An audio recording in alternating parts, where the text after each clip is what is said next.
우리 주님의 탄생을 축하하는 성탄절입니다. 평화의 왕으로 오신 주님의 평화가 여러분 모두와 함께 하시길 빕니다.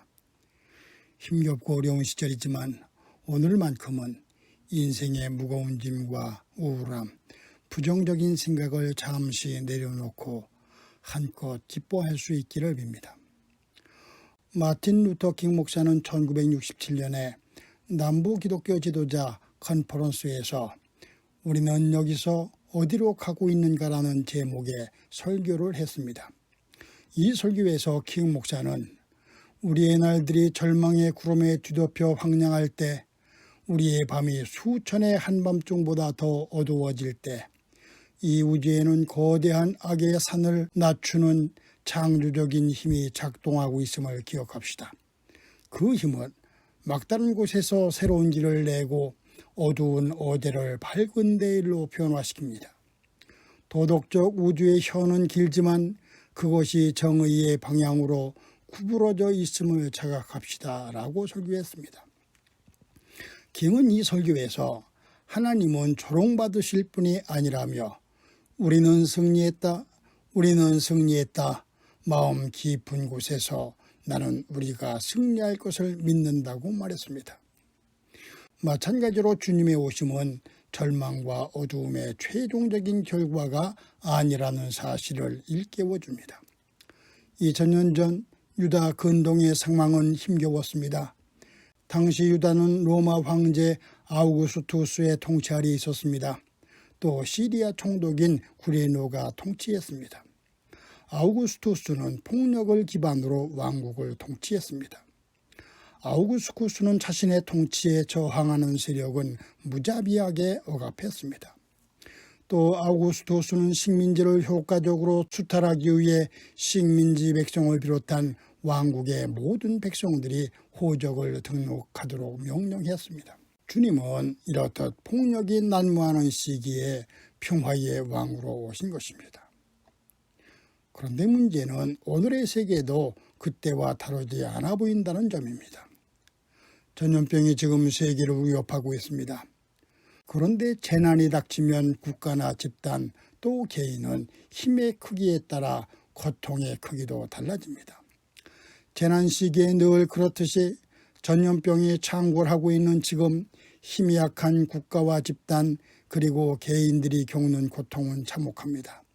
그런데 이 위기의 시대에 사람과 세계 질서를 움직이는 힘은 연대와 배려가 아니라 탐욕입니다. 힘 있는 국가와 집단 그리고 개인들은 연대와 배려의 힘으로 이 위기를 극복하려 하기보다는 자국과 자신의 이익을 강화하는 일에 몰두하고 있습니다. 이런 상황에서 교회의 역할은 매우 중요합니다. 하나님은 약자들의 살 권리를 보장하기 위해 역사에 개입하셨습니다.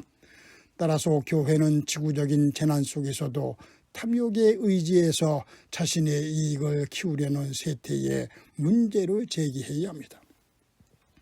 국가와 집단은 물론 모든 개인이 힘없는 이들을 보호하고 그들을 살리는 일에 관심하도록 촉구해야 합니다. 또 교회는 힘없는 이들의 신음과 부르짖음에 귀를 기울여야 합니다.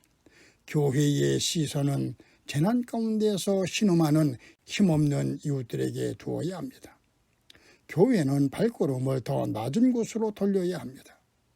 교회와 신자들이 맨 앞에서 이것을 실천하며 이런 사회적 흐름을 만들어야 합니다. 하지만 한국교회는 도스토옙스키의 까라마조프가의 형제들이 나오는 대신문관처럼 행동했습니다. 한 사내가 스페인 광장에서 죽은 소녀를 살리는 기적을 행하다 추기경의 근위대에 붙들려 감옥에 갇혔습니다. 사내는 세상에 강림한 예수였습니다. 그의 정체를 알아차린 추기경이 그를 붙잡아 감옥에 가둔 것입니다. 하늘의 빵을 약속하고 떠난 예수를 대신해서 지상의 빵으로 민중을 지배해온 시스템이 그의 등장으로 붕괴되는 것을 두려워했기 때문입니다. 추기경은 늦은 밤에 감옥을 찾아와 당신이 그요? 정말로 그인게요? 대답은 필요 없어. 잠자코 있으시오 하고 사내에게 말했습니다. 그리고는 이리저리 낯선 길로 양떼를 쫓아버린 게 누구였소? 내일이면 당신도 그 온순한 양떼를 보게 될 것이요.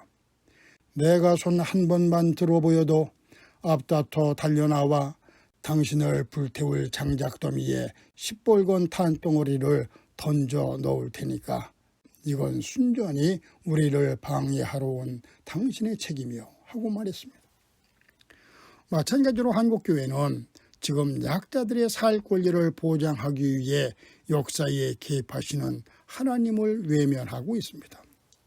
전염병이 이웃의 생명을 위협하고 이로 인한 여파로 경제가 처참하게 무너져 내리고 있습니다. 약자들의 부르짖음이 천둥과 같습니다. 이런 상황에서도 교회는 대면 예배를 강행했습니다.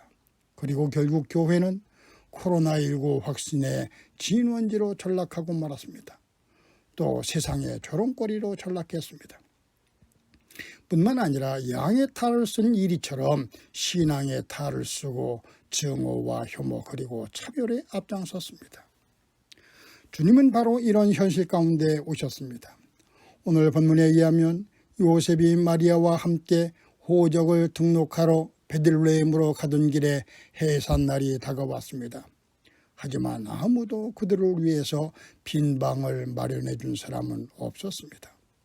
예수는 세상에서 환대받지 못한 것입니다.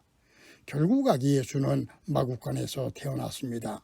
또 말먹이통에 눕혀졌습니다. 쓸쓸한 장면이지만 이 광경은 거룩함에 대한 우리의 생각을 달리하게 합니다. 빈센트 반 고흐는 광산촌인 보리나주에서 전도사로 일하기도 했습니다. 그는 평생 예수를 본받고 싶어 했습니다. 그런 고흐가 화가의 꿈을 품고 온 파리에서 임신한 맺춘 부인 시엔을 만났습니다. 임신한 채로 남자에게 버려진 시엔은 거리를 떠돌며 구걸로 연명하고 있었습니다. 고흐는 그런 시엔에게 자기 집을 피난처로 제공했습니다.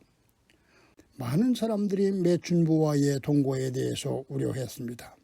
하지만 고흐는 버림받은 여인을 모른 척하고 버려두는 것과 거두어들여 돌보는 것 중 어느 것이 더 품위 있고 사려 깊고 남자다운 일이냐고 되물었습니다. 그 시에는 아이를 해산했습니다. 고흐는 시인 옆에 누워있는 작은 아기를 보며 경탄했습니다. 그 광경이 그가 흠모하던 렘브란트의 성화처럼 보였기 때문입니다. 아무도 관심하지 않은 채 거리에 버려진 시에는 무너질 수 있었습니다. 그러나 고흐의 돌봄과 배려로 시에는 일어섰습니다. 이것이 바로 거룩한 신비입니다. 벌거벗은 생명을 따뜻하게 감싸주고 그들의 설당이 되어주려는 이들에게 나타나는 선물이 바로 거룩입니다. 그래서 주님은 마태복음 25장 40절에서 여기 내 형제자매 가운데 지극히 보잘것없는 사람 하나에게 한 것이 곧 내게 한 것이다 라고 말씀하신 것입니다. 사랑하는 여러분, 주님은 아기 예수의 모습으로 이 땅에 오셨습니다. 주님이 연약한 아기의 모습으로 세상에 오셨다는 사실은 의미심장합니다.